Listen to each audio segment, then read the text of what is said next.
This ski season started 2 weeks early, and that's the earliest in more than 50 years. Flood stage for the River Raisin is 9 feet. However, it got 1 foot past that. Oh, God. You get busted up for 52 weeks, but that's not the only price you'll pay. This is terrible. Irving Epps visits Monroe's Hellenberg Park about twice a week. Not this day. The park sits along the River Raisin. The river has engulfed most of it. This is crazy. Julie Payne can blame Old Man Winter. Ice jams are preventing the water from flowing into the Port of Monroe and out into Lake Erie. 3 years ago, we had all the ice come up and do this before out of the river, and it was a mess then, but we didn't have all the flooding. This year it's going to be even worse. I mean, record snows and... The ice jam is the result of ice flows that broke up as they made their way downriver. But the flooding is not limited to the park and nearby homes along this stretch of Front Street. You need a boat to cross Elm Avenue at Telegraph Road. It remains closed because of the flood. Flood stage for the River Raisin is 9 feet. However, it got 1 foot past that. And the ice jam continues building. Here comes the Coast Guard to the rescue. The icebreaker Nia Bay carves a path through the Port of Monroe. It loosens the ice so it can continue on its course to the open water. It's awful. Irving Epps remains upset he still cannot walk around Hellenberg Park. The good news is most of the water that flooded it and several homes has receded. You may not be able to use it, but for some, it's a walk or rather float through the park. With your news that's straight to the point, I'm Dave Leval, TV 20 News at 10. It's an exciting day for us, and tears of joy. Ferndale's April DeBoer believes she's a step closer to doing something she's waited years to do, marry her longtime partner, Jane Rouse. Yeah, my heart is just jumping out of my chest right now. The couple gathers with supporters at Affirmations, a gay rights organization. They celebrate the federal ruling that declares Michigan's ban on gay marriage as unconstitutional. The women filed the challenge last year. That led to the 2-week trial, which they won. Supporters, including other gay couples, thanked them, but it's the ladies who are grateful. You have no idea how much that has meant to us, and how humble we are to be here representing every one of you. The two women married each other in Massachusetts in 2010. They had hoped to repeat the ceremony in Michigan and adopt each other's children. State law only allows the women to adopt children individually, not as a couple. That led to the challenge of the state's definition of marriage and a legal victory. Congratulations. We are going to get married. We want to get married. But that will only happen once the two women know there are no more roadblocks to them tying the knot. With your news that's straight to the point, I'm Dave Leval, TV 20 News at 10. Probably like 5.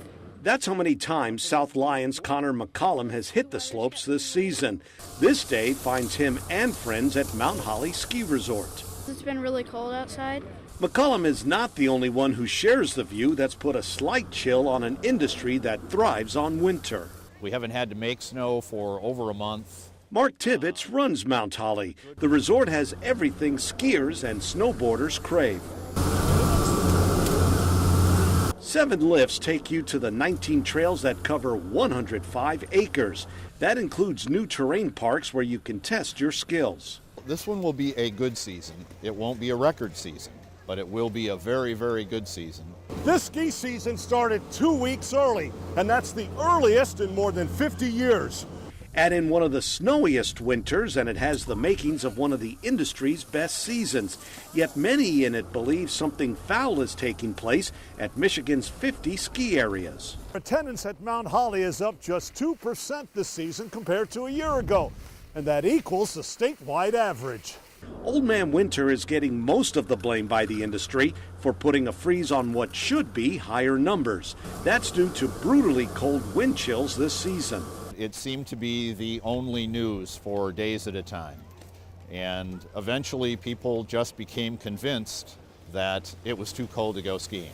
Mount Holly and most of the state's resorts closed for a couple of days because of the wind chills. The cold is not enough to keep away everyone. We're used to it because it's Michigan. out of the mouth of babes. With your news that's straight to the point, I'm Dave Leval, TV 20 News at 10.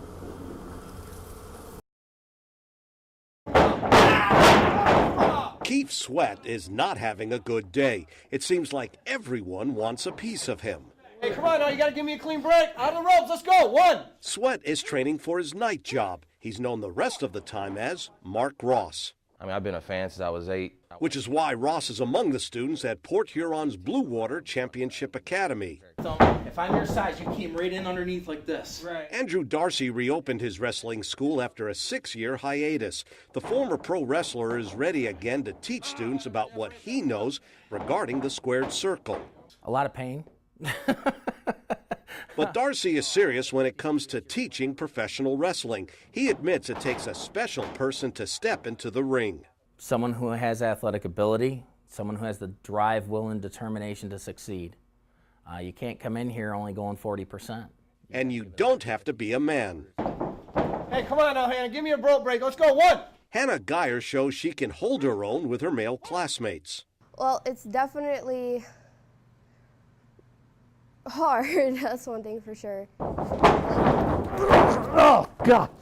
You get busted up for 52 weeks, but that's not the only price you'll pay. But it's also going to cost you about $4,000 to learn how to take a beating. And one thing that I will do is I will take the time to work out a budget so it's affordable for everyone. There's another price involved. I'm going to work with the bruises and the marks and stuff like that, and they're like, what happened? I thought you did wrestling. I do wrestling, you know what I'm saying? It's not fake. But Ross and others admit it's worth it if it gets them closer to a career in professional wrestling. With your news that's straight to the point, I'm Dave Leval, TV 20 News at 10. This is the worst I've ever seen it, and I've lived here all my life. Monroe's Joanne Timoney wants to get to her home on Hollywood Drive. She can't. I can't get by the mail truck, so I had to turn around. I'll have to find another route home. It's a similar story for many other people around town. Hollywood is among the secondary roads still blanketed by the snow nearly a week after the winter storm. Traffic flows easily along Elm Avenue. It's among the primary roads snow-free. However, the same cannot be said for sidewalks. Most remain covered, making it difficult for some of the people who use them. The sign outside the offices of the Monroe Public School District has not been changed. Employees cannot get to it because of the snow. The district offices are open, but the campuses remain closed since the storm hit the area. When we make these decisions, it's all based on safety. Superintendent Dr. Barry Martin tells us road conditions left him with no choice but to cancel classes. And if I had to put a rear-wheel bus out on any of those roads, and if they stop for students, I can just see them, the rear end of that bus sliding right toward the ditch. State law requires students to attend at least 1,100 hours of classes every school year. Plus, districts like Monroe can only cancel classes 6 days due to bad weather or other emergencies. Right now, the district has done that 5 days. Monroe schools are exploring their options, including extending the school year to make up for lost days. Emergency response agencies admit not being properly prepared in advance of the storm. They're promising to do better the next time. Folks around Monroe are hoping this is not another snow job. With your news that's straight to the point, I'm Dave Leval, TV 20 News at 10.